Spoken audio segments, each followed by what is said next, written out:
जय हिंद। मनीष गुप्ता की मौत को लेकर राजनीति अपने चरम पर है। जैसा कि उम्मीद भी की जा रही थी, चूंकि मामला यूपी से जुड़ा हुआ है तो इसकी चर्चा मीडिया में भी होगी, विपक्षी नेता भी करेंगे। अगर सेम मामला राजस्थान में होता तो उसकी कोई चर्चा नहीं होती, जो कि रोज हो रही है।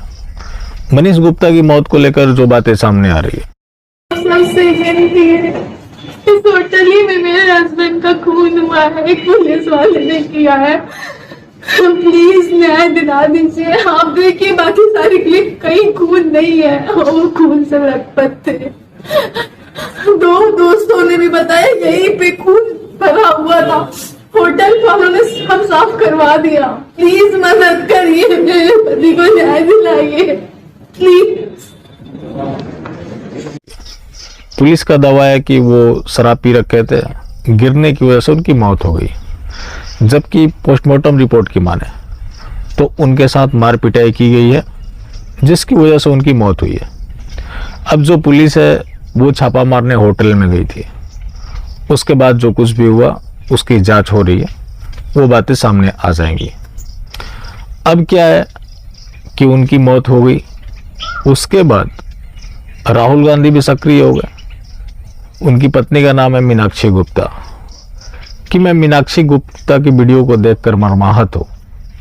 मैं इस शोक की घड़ी में परिवार के साथ हूँ, जो कि एक रटा रटाया फॉर्मेलिटी होता है। भाजपा के इस अन्याय के खिलाफ लड़ाई में हम परिवार के साथ हैं, न्याय लेकर रहेंगे, ये हमारा अधिकार है, एहसान नहीं। जब पप्पू कूद पड़े तो पिंकी कहाँ पीछे हटने वाली थी। पिंकी ने भी अपनी प्रतिक्रिया दे दी।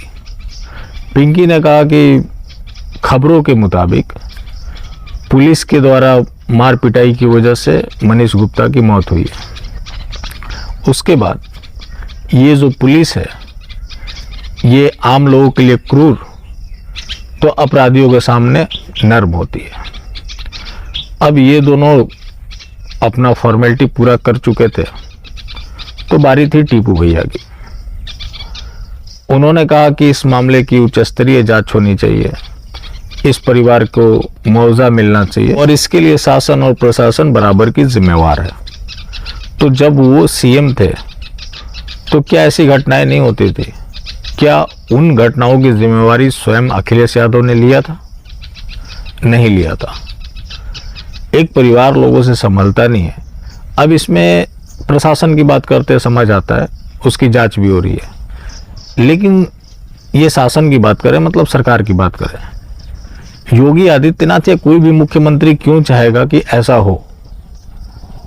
मेरे ख्याल से तो कोई ऐसा नहीं चाहेगा कि उसके राज्य में कोई अराजकता इस तरह का हो, खास करके तब जब उससे उसको कोई पॉलिटिकली बेनिफिट ना हो रहा हो। ये पप्पू और पिंकी जैसे, पिंकी के बारे में कल खबरें आ रही थी, पता नहीं जाएंगी कि नहीं जाएंगी, क्योंकि अब हालात बदल गए हैं। क्योंकि जब से मीनाक्षी गुप्ता का वो वीडियो सामने आया, पहले वो वीडियो भी आप देख लीजिए। हमने उनके सामने जो जरूरत थी, जो इच्छाएं थी वो रखी। उन्होंने उन चीजों को साहस स्वीकारा और आगे से हमारे लिए उन्होंने सोच लिया, अपने मन से ही की। उन्होंने बोला कि आपको जॉब भी मिल जाएगी। अच्छा, तो आपने मतलब न्याय सजा के लिए ट्रांसफर के लिए ये सब? हाँ, उन्होंने खुद अपनी ओर से कहा कि आपका केस यहाँ ट्रांसफर कर देते हैं, एक अच्छी टीम तैनात कर देते हैं, जिससे आपका कार्य बहुत अच्छे से हो गया। वहाँ जाके वो ये बात खुद ही समझ रहे हैं कि मैं वहाँ जाके ये कार्य नहीं कर सकती। उन्होंने मेरी इस केस को बहुत अच्छे से डीपली समझकर, बिल्कुल जुड़कर, बिल्कुल सही फैसला किया है। बहुत अच्छे से उनसे सहमत हूँ और बहुत बहुत शुक्रगुजार हूँ सीएम जी। अड़तालीस घंटे में जो चल रहा था, कई विपक्षी पार्टियां सब आ रही हैं, आरोप भी लगा रही हैं सरकार पे, तो आप संतुष्ट है कि लगता है मुख्यमंत्री जी ने आपके मन को साफ अच्छा नहीं किया है? मुझे 80% कुछ भी सहायता में कुछ बढ़ा है? नौकरी के लिए कुछ कहा? नौकरी के लिए उन्होंने कहा कि आपको नौकरी मिल जाएगी। मेरे सामने बुलाया। वो यहाँ पे क्लियरली बोल रही है कि मुख्यमंत्री उनसे अभिभावक की तरह मिले, उनको ओएसडी की नौकरी भी मिल गई है, मुआवजा भी मिल गया है। ये उनकी डिमांड थी कि इस केस को गोरखपुर से कानपुर ट्रांसफ़र किया जाए, क्योंकि वो कानपुर के ही रहने वाले थे। इसके लिए भी मुख्यमंत्री ने अपनी सहमति दे दी है। इसके अलावा उनकी जो डिमांड थी कि होटल का लाइसेंस रद्द कर दिया जाए और ये सुनिश्चित किया जाए कि आगे से वो कहीं होटल ना खोल पाए, इसके लिए भी योगी आदित्यनाथ ने आश्वासन दे दिया है। उनकी सीबीआई जांच की मांग थी। उन्होंने बोला कि इससे हमें कोई समस्या नहीं है, हम कर सकते हैं। तो जब इनकी सारी डिमांडें पूरी हो गई तो अब तो कम चांस है कि पिंकी वहां जाए। अगर बात राजस्थान की आप करें, जो इनके शासित राज्य हैं, या फिर छत्तीसगढ़, राजस्थान आज एनसीआरबी का डेटा उठाकर देखे तो नंबर 1 स्टेट बना हुआ है क्राइम के मामले में। वहां पर ये मात्र एक फोन कर दे तो सारे समस्या का निपटारा हो जाए, लेकिन वहां ये नहीं करेंगे, क्योंकि इन्हें राजनीति सिर्फ और सिर्फ यूपी में करनी है।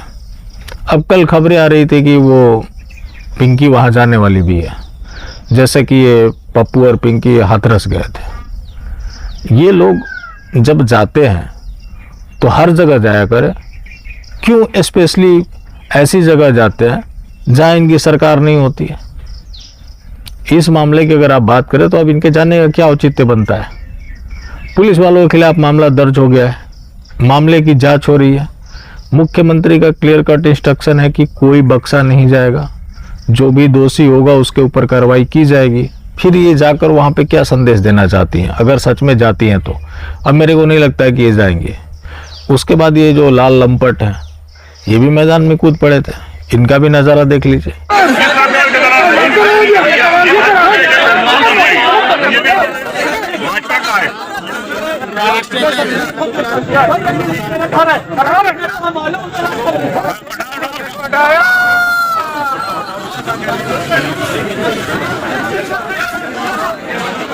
ये लोग जब इनकी खुद की सरकार थी तो जो पीड़ित होते थे उनको जाके हाई कोर्ट में गुहार लगाना पड़ता था कि मामला दर्ज हो। पुलिस मामला दर्ज करती भी नहीं थी। उसके बाद यहाँ पे ये सारे न्याय दिलाने पहुंच गए।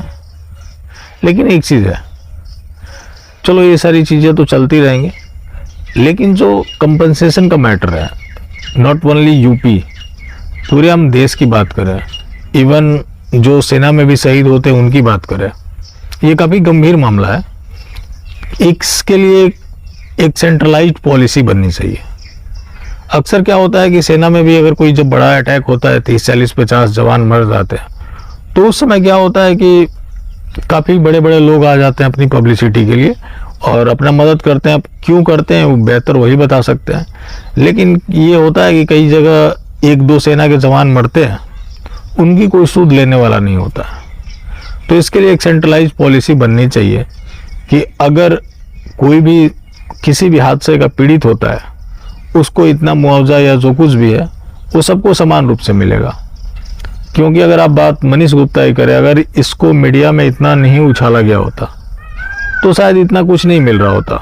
मैं फ्रैंकली बता रहा, ये यूपी की बात नहीं है, पूरे देश की समस्या है। सेना में भी यही होता है, जब एक साथ ज़्यादा जवान किसी घटना में शहीद हो जाते हैं तो उस समय क्या होता है कि सभी एक्टिव हो जाते हैं, मीडिया में भी काफ़ी ये हो जाता है।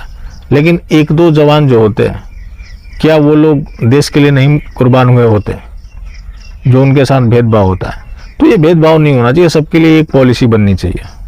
अब यही मनीष गुप्ता है, अगर मीडिया में अगर इनको लेकर इतना मामला नहीं उछला होता तो शायद आज इनके परिवार के लिए इतना कुछ नहीं मिल रहा होता। बात करेंगे आप हत्या की, तो यूपी ही क्यों, पूरे देश में हर जगह कहीं ना कहीं हो ही रहा होता है। उस दिन की भी यूपी की अगर आप बात करेंगे तो कई हत्याएं हुई होंगी, और एक हत्या सिर्फ हत्या होती है, और इसके अकॉर्डिंग सबको एक पॉलिसी बनाने की ज़रूरत है। वरना कई ऐसे कंडीशन में ऐसे हो जाते हैं कि परिवार इतना गरीब होता है कि उसके पास कफन खरीदने के लिए भी पैसे नहीं होते। तो इसका सरकारों को खास से ध्यान रखना होगा। बाकी जिंदा रहे तो फिर मिलेंगे, और मिलते रहेंगे तो जिंदा रहेंगे। मिलना जुलना जारी रखें, लेकिन हाँ, मास्टर स्ट्रोकवादी बिल्कुल भी ना हो। जय हिंद।